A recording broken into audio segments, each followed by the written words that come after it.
بسم اللہ الرحمن الرحیم۔ محترم ناظرین السلام علیکم۔ اللہ تعالیٰ کے نام سے شروع جو بڑا مہربان اور نہایت رحم کرنے والا ہے۔ پیارے دوستو، جب اللہ تعالیٰ نے حضرت آدم علیہ السلام کو اپنی قدرت سے تخلیق فرمایا اور حضرت آدم علیہ السلام کو تخلیق فرمانے کے بعد جنت میں داخل کر دیا، اور ادھر شیطان مردود جس نے حضرت آدم علیہ السلام کو اپنے تکبر کی وجہ سے سجدہ نہ کیا، اس کو اللہ تعالیٰ نے ہمیشہ ہمیشہ کے لیے اپنی بارگاہ سے مردود قرار دے دیا۔ پیارے دوستو، آج کی اس ویڈیو میں ہم آپ کو بتائیں گے کہ حضرت آدم علیہ السلام کی پسلی سے اللہ تعالیٰ نے عورت کو کیسے پیدا کیا، اور اماں حوا رضی اللہ تعالیٰ عنہ کی پیدائش کس طرح ہوئی، اور حضرت آدم علیہ السلام اور اماں حوا رضی اللہ تعالیٰ عنہ کی شادی کیسے ہوئی، اور اللہ تعالیٰ نے حضرت آدم علیہ السلام کی شادی کا حق مہر کون سا رکھا، اور ادھر شیطان نے حضرت آدم علیہ السلام سے اپنی دشمنی کا بدلہ ایک عورت کے ذریعے کیسے لیا، اور حضرت آدم علیہ السلام کو کس طرح جنت سے زمین پر اتارا گیا، اور حضرت آدم علیہ السلام اور اماں حوا رضی اللہ تعالیٰ عنہ جنت میں کتنی دیر تک رہے، اور جب حضرت آدم علیہ السلام زمین پر تشریف لائے تو اپنے ساتھ کون کون سی چیزیں لے کر آئے۔ پیارے دوستو، ان تمام تر سوالات کے جوابات آج کی ویڈیو میں ہم آپ کو قرآن اور حدیث کی روشنی میں بتائیں گے۔ پیارے دوستو، تخلیق آدم کے بعد جب حضرت آدم علیہ السلام جنت میں تشریف لائے تو جنت میں اللہ تعالیٰ کی تمام تر نعمتیں اور آسائشیں موجود تھیں، لیکن اس کے باوجود بھی حضرت آدم علیہ السلام جنت کے اندر تنہائی محسوس کرنے لگے اور اداس رہنے لگے، تو اللہ تعالیٰ نے حضرت آدم علیہ السلام کی تنہائی اور اداسی کو دور کرنے کے لیے حضرت اماں حوا رضی اللہ تعالیٰ عنہ کو پیدا کیا۔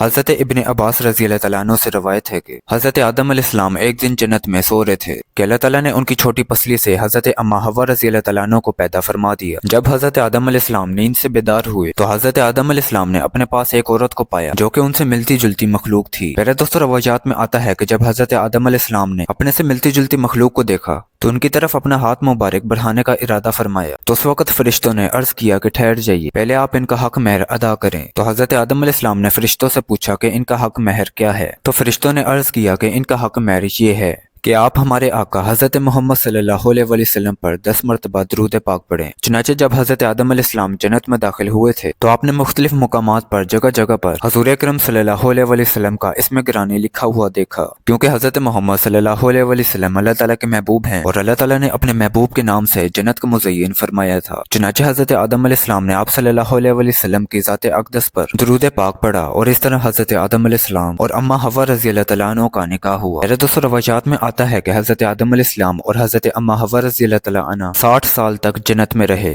لیکن ان کو حق زوجیت ادا کرنے کا حکم نہ تھا اور نہ ہی بچے پیدا کرنے کا حکم تھا۔ چنانچہ اس طرح حضرت آدم علیہ السلام حضرت اماں حوا رضی اللہ تعالیٰ عنہ کی تخلیق کے بعد بڑے آرام و سکون کے ساتھ جنت میں رہنے لگے۔ حضرت آدم علیہ السلام اور حضرت اماں حوا رضی اللہ تعالیٰ عنہ جتنی دیر تک جنت میں رہے، ان دونوں پر جنت میں کسی بھی مقام پر جانے کی کوئی پابندی نہ تھی سوائے شجر ممنوعہ کے۔ جنت میں ایک ایسا درخت تھا جس کا پھل کھانے سے اللہ تعالیٰ نے منع فرمایا تھا۔ جیسے ہی اللہ تعالیٰ نے حضرت آدم علیہ السلام اور حضرت اماں حوا رضی اللہ تعالیٰ عنہ کو اس درخت کے قریب جانے سے منع فرمایا تو ادھر شیطان مردود کو حضرت آدم علیہ السلام سے بدلہ لینے کا موقع مل گیا۔ چنانچہ شیطان مردود حضرت آدم علیہ السلام سے بدلہ لینے کے لیے دن رات کوششیں کرنے لگا۔ شیطان مردود کی یہ شدید خواہش تھی کہ حضرت آدم علیہ السلام اللہ تعالیٰ کے حکم کی نافرمانی کریں اور سزا کے مستحق قرار پائیں۔ پھر شیطان مردود نے ان دونوں کے دلوں میں وسوسے ڈالنے شروع کر دیے تاکہ ان دونوں کی شرم گاہیں جو ایک دوسرے سے پوشیدہ تھیں وہ بے پردہ ہو جائیں۔ میرے دوستو، روایات میں آتا ہے کہ حضرت آدم علیہ السلام اور حضرت اماں حوا رضی اللہ تعالیٰ عنہ کا لباس جنتی لباس تھا اور ان دونوں کے سروں پر تاج بھی تھا،